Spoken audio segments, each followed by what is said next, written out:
And joining us right now on the Rothman Orthopaedics guest line, folks, it's not every day we get to talk to a two-time Super Bowl champion. It's not every day we get to talk to somebody who played with Tom Brady, Bill Belichik, and unfortunately beat our Philadelphia Eagles in the Super Bowl. But ladies and gentlemen, he's doing some great things right now with Squad Locker, a 10-year NFL vet with both the Patriots for 9 years and 1 year with the Denver Broncos. Please welcome to the show, ladies and gentlemen, Dan Koppen. Dan, how are you, man? I'm great, Mark. How are you? Thanks for having me on, and I'm glad I was not involved in the second round, the rematch, Philly and New England. Oh, yeah. New England didn't want to catch these hands, my friend. They didn't want to catch these hands. And I grew up in the Lehigh Valley, so I could still have bragging rights against those Eagles for my part of the career. Right. Now, it's interesting. Real quick, I want to ask you about that. So you were originally from Iowa, and then you moved to this area. You moved to the Philadelphia, Allentown area, more or less. Yep. So did you grow up like a Philadelphia sports fan? How did that work? No, absolutely not. I think I hated every Pennsylvania team there was. I mean, my whole family's from the Midwest, so I was an Iowa Hawkeye fan. That doesn't mix well with Penn State. I was a Green Bay Packer fan, which really doesn't mix well with the Eagles. And then and this isn't a knock on them, but it's almost like you're taking the other side at that point when you realize how Philly fans are. I was just the other guy, just sort of poking the bear, and I'm never going to be a Philadelphia Eagle fan. Gotcha. Fair enough. A lot of people, they'll take on the heritage of wherever the family's from. I totally get that. But I do want to ask you about this because it's one of my favorite things ever. And I love when athletes become actors. And I know this is a random thing. I don't know if you get asked about, I don't know if you were ever asked about this, but you were part of those Visa commercials back in the day with Tom Brady and your other fellow offensive linemen representing like the 5 forms of protection. 5 layers. Come on. 5 layers. Let's get it right. 5 layers of protection. Yes. And I mean, it was fun. It was awesome. I was kind of out of my element. Like most of us there, I would say Matt Light probably stole the show on that commercial. He's probably more camera friendly, and when he gets in front of a mic, he just doesn't shut up. That's just his personality, and it's great to see. But I kind of wish I was like maybe a few more years in the league where I was more comfortable and not just like excited to get a check from the commercial. Yeah, from Visa, right? Yeah, of course. Yes. Now that was your acting career. Any other chances to get back into acting? Oh God, unfortunately there is one. Oh yeah, no, this one's bad. It's been out there for a while. They did I don't know if it was during Super Bowl week or whatever, but they did like a spoof off of like a dance contest where it was me, Willie McGinnis, and Richard Seymour, and there was a panel of judges, and we actually had to dance, and we had to go through a day or two of choreographing and learn to dance, and they filmed it. So that's out there. It's a big man dance contest. That's what it was called. That might be the lowest point of my career. Well, let's put it this way. I know you're getting back to some new heights here with your current career because you're keeping busy with Squad Locker these days. Yeah. I was fortunate to join Squad Locker about a year and a half ago, and it took a little bit of time to figure out what you want to do after you play football. But in learning, trying a few different things, it was more about, all right, you got to like the people you work with, you got to like what you're doing, you got to believe in the cause, and that really came to Squad when I found Squad Locker through a buddy. It's just a tremendous company, and at the heart of it is about helping the kids and giving back time, which time is the most valuable thing that we have. And what Squad Locker does with their platform, which we invested a lot of money in, we go down right to single unit, and for those sports teams, those high schools, even corporations now, you can't really find single unit. They have a platform where it's 2-week window and you got a bulk order and then it closes. With Squad Locker, we make ordering uniforms, we make ordering spirit wear very, very easy, where stores never close. Again, single unit, direct to the consumer. It's hard to be a coach and it's hard to order that gear. And Squad Locker really simplifies those things for you. And you can do that with uniforms, equipment, stuff like that? Anything you need. Hard goods, spirit wear, soft goods. And we go, all the way up to uniforms where, coaches, now they don't have to take those sizes. They don't have to distribute all the gear.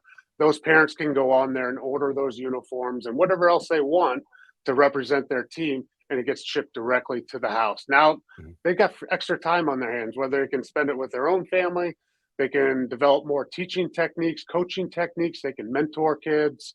And, maybe just some time. Maybe they need to go play golf a little bit, blow some steam, go hunting, whatever they need to do.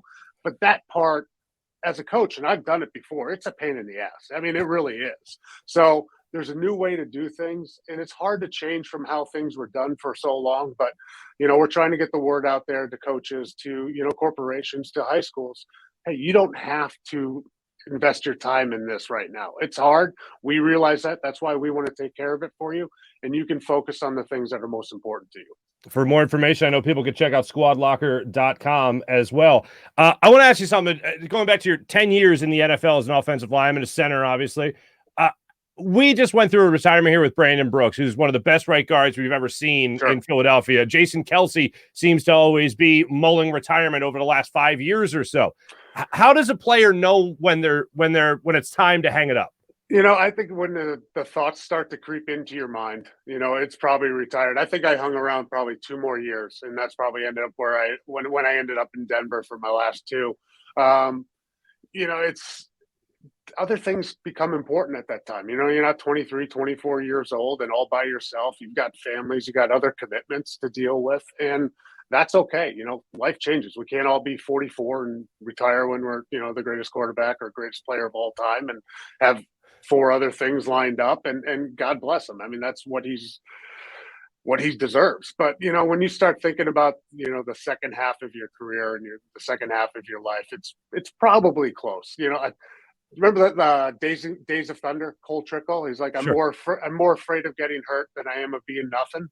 Anytime, like, all right, when you start those doubts in your mind of a player or getting hurt or I just don't want to do this anymore, it's probably coming close. Now, you mentioned him already by at least his resume, and that's Tom Brady. What are your major takeaways from playing with a guy I consider to be the greatest athlete in the 4 major American sports, player, whatever you want to call it? What were your major takeaways from watching him grow and develop into what he has become? His humbleness won inside the locker room. It wasn't about him. It was about the team. And, it's preached a lot about New England. It's about the team. It's true up there. And he was, when you have your number 1 player on the team in the most important position, preaching and on the same page as a very disciplined head coach, it's kind of hard, to not have success. Although it's very hard to have success, but when you get that number 1 guy in that role, it's a lot easier to have everybody else buy in. So he was always that guy. And aside from everything that he did on the football field, I mean, he really is. He's a great friend. He's a great teammate. He legitimately cares about what's going on in your life outside of football. Mm-hmm. Any indication? I mean, you guys won a couple Super Bowls together, but in your early years there, 02, 03 you're talking about here? Yeah, well, I mean, come on, you can't forget 04, right? 04 was when we beat you guys, right? Naturally, of course, yeah. Oh, we'll get there. But in the early goings there, what impressed you the most about just meeting him before you won anything with him? What were some of your early impressions of Tom Brady? Yeah, I think we had a great relationship off the start. I went to school at Boston College, so I've been up here the whole time, and I was the guy probably rooting for the Raiders and rooting for the St. Louis Rams, and when they made that run in 2011. But when you come in and actually meet them, it's just like, whoa, you're not who I thought you were going to be. You're becoming the superstar, but you're really down to earth. And I think you could say that and see that over the years with, different guys that came into the Patriots locker room. James Harrison, really comes to mind, where he's on the Steelers, was a thorn in our side for so many years. Probably said it multiple times. I don't like Tom Brady. But when the guy comes into the locker room and has a chance to get to know him as a person, he can't say enough good things about him. So when those guys that, dislike him for so long come in and then have a changed opinion afterwards, I think that speaks volumes. I don't expect people to take my opinion because I was there, with him from the beginning and for 9 years. But when you see these other guys come in and talk that highly of him, I think that speaks higher. Speaking with Dan Koppen, of course, former offensive lineman, number of years with the Patriots, 2-time Super Bowl champion. What can you tell us about what goes on behind the curtain with Bill Belichik? Because it seems like nobody can really crack this code. What's going on up there in New England? I have no idea. I don't think the players know. You walk down the hallway of the facility, and it's just almost you just try not to make eye contact. Sometimes it's just I know he doesn't want to talk to me, and you just keep going. But the thing is, it's not really about how I communicate with him. He brings in great position coach. That's their job. That's their job to have that relationship piece with those players. That's their job to really coach. He's just a guy who, really steers the ship in the overall direction of the program and the organization. He does a phenomenal job of keeping guys grounded and working on the fundamentals and techniques that we need to do to win football games. I mean, that's pretty much it. He's forgotten more football than any of us will ever know. That's the truth. But the way he is, he's been around so long and he's still winning games, and it's different generations, it's different mindsets, but he's still able just to connect on that basic football level where, okay, if you want to win football games, I know how to do that. Just trust what I said. Can you tell me the nicest interaction you had with Bill Belichick and the worst? Nicest one's got to be after some Super Bowls. And, I ended up I didn't play in the Pro Bowl, but after the Philadelphia game in 2004, they send Pro Bowl players out to Hawaii. At the time, it was in Hawaii. Mm-hmm. Mr. Kraft is nice enough to get him out on a private jet because you go back for the parade and then you got to get to Hawaii. Me and my buddy Lonnie Paxton, ended up getting on the flight somehow. We went out, we had a great time with the guys, but Bill was on the first leg with us. We landed in LA and, it was a 5-hour trip with Bill. I was thinking it was going to be kind of awkward, but we had a great time. It was right after the Super Bowl parade. I wouldn't say he was drinking a lot. Other guys on the plane were drinking a lot. So I think that was the first time I really got a chance to talk to him a little bit over the first 2 years of my career. And, there's probably a lot of bad moments when you mess up on the football field. Fair enough. Let's get into that 2004 Super Bowl, after the 2004 season in 2005. A little thing called Spygate emerged shortly thereafter, after your Patriots beat our Philadelphia Eagles. I'm curious because I've heard various things. Did you know about it as a player? Did you have any idea it was going on? Were you benefiting from it? How did you first learn of Spygate? Well, how did it go down? John Tomasi, I think, is the one who broke it, right? And I think it came out right before the Super Bowl in 2007. Yeah, it was a couple years later. Yeah. It was in 2007, so 2008. We played the Super Bowl against the Giants. And I think the story broke basically right before the game, the day of, or the morning of the game. So it's kind of bad timing for a Boston sports writer to break that story at that point. But that's when I found out about it, really. I never heard about anything else. Video recording signals or anything like that, or there was no information that we were given on the field concerning that. And I know people have their own opinions. It's probably still a hot topic, hot subject for a lot of people, but you can get as much information that you want before play, but once the ball snapped, it's about what happens on the field and how you execute it. So did it have an advantage for us on the field? Absolutely not.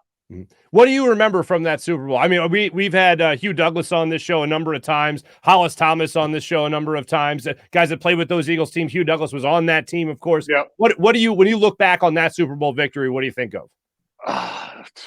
Remember McNabb puking in the fourth quarter and taking his time to get to the line of scrimmage. Wow. Okay, so you knew that on the sideline, even though you were an offensive player. 1,000%. All of us were sitting on the side like, hey, take your time. You can have as much time right now as you want. And they just kept going back to the huddle and back to the huddle. And it's just like, this is not the right situation for this. So I remember that. But Trotter was your middle linebacker, and he was a beast at that point. And then, him coming up the middle, I knew that was going to be a hard day for me and those D tackles. So, that all I could handle at that point. Mm-hmm. Now, that's crazy to say that because I know a lot of people – They look at what the Eagles did to themselves before they look at what any video camera did in that game, because we were all saying the same thing. And then NFL Films got that great shot of Bill Belichick on the sideline going, the score's correct, right? Like we're winning, they're losing. They should be hurrying up here. Now did you see McNabb throw up? Did you hear about it? How did you see that? I don't know if I saw him hunched over in the huddle. And we go, we come off the field when we're done on offense, and you sort of talk to your position coach and discuss a few things. But if they're on an extended drive or something, you sort of have some time, and you're not usually looking through the players standing in front of you. You're looking up at the video, the jumbotron there, and you could just see him taking his time. He looked like he was out of breath. Was he out of breath? I don't know. You'd have to ask him that. Understood. We got a guy in Philly. I mentioned him already, Jason Kelce, who we think is a Hall of Fame center. You certainly played the position for a lot of years in the NFL. Do you think Jason Kelce is a guy that will get that nod? What have you made of his career to this point? No, I think with what he, how he came in, you take a look at his size. He's kind of like, not a huge guy like me. He relies on his tenacity and just technique and fundamentals. I think he's a great leader, and I think he's had a tremendous career. And I definitely do think he's going to get a look for the Hall after you take a look at what he's done in his career. He's a great guy, and what he does off the field, and especially after Super Bowl parades, it just speaks to the character of the man. Absolutely. Dan, I really enjoyed this conversation. I can't thank you enough. Make sure you guys check out Squad Locker, squadlocker.com. And are you doing a podcast as well? Yeah, we got a podcast that we do usually weekly up here. It's called Past Our Prime. It's with a buddy of mine, technically my boss, but we won't go down that route. But he was a Tip Fairchild. He was a former minor league player with the Houston Astros, and we kind of like to have a locker room feel. And once you're teammates, you're always teammates, no matter how long it is before you talk to. It could go a year, it could go 2 years, but when you reconnect with those guys, those old stories come out. That bond is still there. That's kind of what we try and spotlight on our podcast, is that bond that teammates have. Excellent. Make sure you guys give Dan a follow on social media. I do love this. Past Our Prime. I just find that to be hilarious. And then also the line down here is lucky husband, proud father, and one hell of a model American. Hey, movie quotes never get old, Mark. Movie quotes never get old. Very true. We can agree on that. Dan Koppen, great catching up with you. Thanks so much for being on the Farzy Show. Much appreciated. And good luck with you, your podcast, as well, of course, as squadlocker.com. Thanks so much, Dan. All right. Thank you. Have a great day. You as well. Dan Koppen joining us on the Rothman Orthopaedics guest line.